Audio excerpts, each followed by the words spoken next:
Hello বন্ধুরা, তোমরা সবাই কেমন আছো? আশা করি সকলেই খুব ভালো আছো আর আমিও ভীষণ ভালো আছি। তোমাদের আরেকবার পূজাস কিচেনে সকলকে স্বাগত।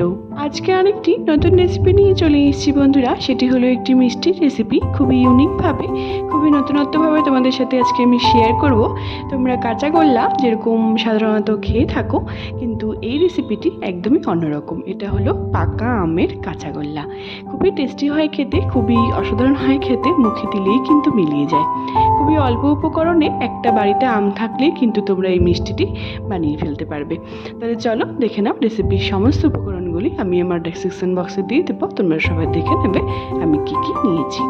সামনেই রাখি পূর্ণিমা, তো ভাইদের জন্য এই মিষ্টিটি কিন্তু বানানোই যায়। তাহলে চলো শুরু করি। দেখো বন্ধুরা, সবার প্রথমে আমি একটি পাকা আম নিয়েছি। আমি এখানে ন্যাংরা আম নিয়েছি, তোমরা চাইলে অন্যরকম আমও নিতে পারো।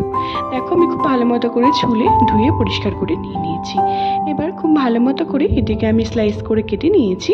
এবার মিক্সিতে দিয়ে একটি স্মুথ পেস্ট তৈরি করে নেব। তারপর তোমরা নেক্সট স্টেপ দেখো বন্ধুরা, আমাদের আমের পেস্টটি কিন্তু একদম তৈরি হয়ে গেছে। কতটা লোভনীয় লাগছে দেখতে দেখো। তারপর আমরা যা যা লাগছে আমি সব কিছু রেডি করে নেব। তার জন্য আমাদের লাগছে, এখানে আমি বেশ কিছুটা পনির নিয়ে নিয়েছি। আমি এখানে পনির দিয়ে করব, তোমরা চাইলে ছানা দিয়েও করতে পারো, দুধটি কাটিয়ে ছানা তৈরি করেও করতে পারো। তারপর আমি পনিরটিকে একটুখানি ম্যাশ করে ভেঙে নিয়েছি। তারপর আমরা এখানে হাত দিয়ে খুব ভালো মতো করে পনিরটিকে আমাদের মাখতে হবে। দেখো আমি কীভাবে মাখছি, তোমরা চেষ্টা করবে এরকম করেই পনিরটিকে মেখে নেওয়ার। এইভাবে বন্ধুরা খুব ভালো মতো করে পনিরটিকে যদি এরকম করে হাতের তালুর সাহায্যে এরকম করে যদি খুব ভালো করে মেখে নেওয়া হয়, তাহলে পরে কিন্তু মিষ্টিটিও খুব সুন্দর হয় খেতে, আর নরম জুসি হয়, আর দারুণ লাগে খেতে। তারপর খুব ভালো মতো করে মেখে নেওয়ার পর আমি এই দুটো ভাগে ভাগ করে নেব।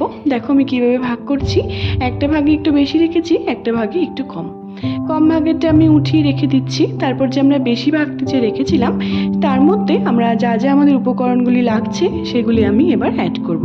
এখানে আমি সবার প্রথমে 2 চামচের মতো আমি গুঁড়ো দুধ দিয়ে দিচ্ছি। তারপর দেব 1 চামচ বা 1.5 চামচের মতো আমি এখানে চিনি দিচ্ছি, তোমরা চাইলে গুঁড়ো চিনিও দিতে পারো। তারপর দিচ্ছি এখানে একটুখানি 1 চামচের মতো আমি গোলাপ জল দিয়ে দিচ্ছি বন্ধুরা। দেখো তারপর আমাদের যখন জলটি দেওয়া হয়ে যাবে, এখানে সামান্য একটুখানি আমি কেসার দিয়ে দিচ্ছি, জাস্ট কালারের জন্য, জাস্ট ফ্লেভারের জন্য। দেখো আমি খুব ভালো মতো করে এটিকে এবার মেখে নেব। দেখো কীভাবে মাখছি, তোমরা চেষ্টা করবে এরকম করেই মেখে নেওয়ার। তারপর মাখা হয়ে গেলে পরে এখানে আমি গ্যাসে একটি কড়াই বসিয়ে দিয়েছি বন্ধুরা।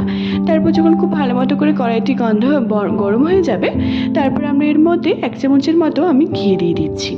ঘি দেওয়ার পর যে মেখে রাখলাম আমরা পনিরটিকে, সব কিছু উপকরণগুলি দিয়ে সেটিকে আমরা দিয়ে দেব। খুব ভালো মতো করে এবার আমরা বেশ কিছুক্ষণ ধরে পনিরটিকে নাড়াচাড়া করে রান্না করে নেব। বেশ কিছুক্ষণ ধরে এটিকে নাড়াচাড়া করতে হবে, যাতে পনিরের মধ্যে এক্সট্রা যে জল থাকে সেটি যাতে শুকিয়ে যায়। তারপর এখানে আমি 1 বাটির মতো লিকুইড দুধ রেখেছিলাম, সেটিকে আমরা দিয়ে দিলাম।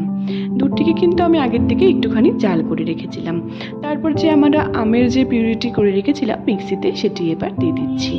এখানে আমি একটা আমই করেছি, তোমরা চাইলে আমের পরিমাণ বাড়িয়ে বা কমিয়ে নিতে পারো, বা যে কোনো আম নিতে পারো। আমি এখানে ন্যাংরা আম দিয়েই করেছি। তারপর বন্ধুরা খুব ভালো মতো করে নাড়াচাড়া করে নেওয়ার পর এটিকে আমরা ঢেকে যতক্ষণ না দুধটি শুকিয়ে আসছে, একদম পুরো আটো আটো হয়ে আসছে, ততক্ষণ আমরা এটিকে রান্না করতে থাকবো। তারপর তোমরা নেক্সট স্টেপ দেখো। তারপর বন্ধুরা আমরা খুবই সামান্য একটুখানি ফুড কালার দিয়ে দিচ্ছি, অরেঞ্জ ফুড কালার। আমি এখানে খুবই সামান্য দিয়েছি, এটা একদমই অপশনাল, তোমরা চাইলে এটাকে স্কিপও করতে পারো। এটা দিলে পরে মিষ্টিটি দেখতে সুন্দর হয়, জাস্ট দারুণ লাগার জন্য, দেখতে সুন্দর লাগার জন্য। তারপর দেখো বন্ধুরা, আমাদের আমের কাঁচাগোল্লা বানানোর জন্য কিন্তু একদম তৈরি হয়ে গেছে আমাদের মণ্ডটি। তারপর আমি এবার এটিকে উঠিয়ে নিব। উঠিয়ে নেওয়ার পর আমি এটিকে বেশ 15 মিনিটের জন্য বা 10 মিনিটের জন্য এটিকে আমরা রেস্টে রেখে দেবো, যাতে ঠান্ডা হয়ে আসে।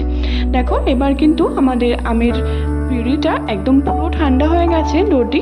তারপর যে আমরা বেশ কিছুটা পনির আমি আলাদা করে রেখে দিয়েছিলাম বন্ধুরা, সেটিকে এবার আমরা নিয়ে খুব ভালো মতো করে দুটিকে একসাথে মেখে নেব। মেখে নিয়ে আমরা এরকম করে মিষ্টিগুলি তৈরি করে নেব। দেখো আমি কীভাবে করছি, তোমরা এভাবেই করার চেষ্টা করবে। মিষ্টিগুলি করে নিয়ে তারপর গুঁড়ো দুধে আমি এটিকে কোট করে নেব, জাস্ট দেখতে সুন্দর লাগার জন্য।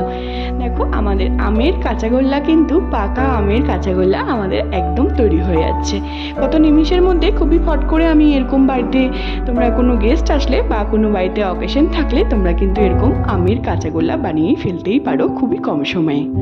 দেখো বন্ধুরা, আমি সবগুলো পাকা আমের কাঁচাগোল্লাগুলোকে আমি কিন্তু বানিয়ে নিয়েছি। তারপর এখানে জাস্ট উপর দিয়ে একটুখানি গার্নিশের জন্য আমি ড্রাই ফ্রুট আর একটুখানি কেসার আমি দিয়ে দিয়েছি দেখতে সুন্দর লাগার জন্য। দেখো কতটা লোভনীয় লাগছে, কতটা সুন্দর লাগছে, মুখে দিলেই পরে কিন্তু একদম মিলিয়ে যাবে। বাড়িতে কোনো গেস্ট আসলে বা কোনো অকেশন থাকলে, যেরকম ধরো সামনেই রাখি পূর্ণিমা, তাহলে কিন্তু ভাইদের জন্য বা দাদাদের জন্য এরকম কিন্তু আমরা বানিয়ে ফেলতেই পারি ঝটপট বাড়িতে, খুবই অল্প উপকরণে এই রেসিপিটি তোমাদের সাথে আজকে আমি শেয়ার করেছি। তোমাদের একটি আমি কেটে দেখাচ্ছি, দেখো কতটা নরম জুসি হয়েছে, মুখে দিলেই পরে কিন্তু একদম মিলিয়ে যাবে আর দারুণ হয় খেতে। আমরা একঘেয়েমি কিন্তু কাঁচাগোল্লা খেয়েই থাকি, কিন্তু একবার এরকম ট্রাই করাই যায়, কি বলো? তোমরা একবার ট্রাই করে অবশ্যই আমাকে জানিও তোমাদের রেসিপিটি কেমন লাগলো। আর তোমরা যদি আমার চ্যানেল নতুন বন্ধু থাকো বন্ধুরা, তাহলে অবশ্যই আমার চ্যানেলটিকে সাবস্ক্রাইব করতে কিন্তু একদম ভুলো না, যাতে আমি যখনই কোনো নতুন রেসিপি ছাড়বো তোমরা সেই রেসিপিগুলি সবার প্রথমেই পেয়ে যাবে। অবশ্যই আমাকে কমেন্টের মাধ্যমে জানিও বন্ধুরা তোমাদের রেসিপিটি কেমন লাগলো। আমার ফেসবুকেও আরেকটি রান্নার পেজ আছে বন্ধুরা, সুইট কিচেন দিয়ে, সেটির লিঙ্ক আমি সবশেষে তোমাদের সাথে শেয়ার করে দেবো। সেটিকে ফলো করার আর অনেক অনেক অনেক বেশি শেয়ার করার তোমাদের সকলকে অনুরোধ রইল। সবাই ভালো থেকো বন্ধুরা, সুস্থ থেকো। আবার নেক্সট ভিডিওতে দেখা হচ্ছে নতুন একটি রেসিপি নিয়ে। টাটা।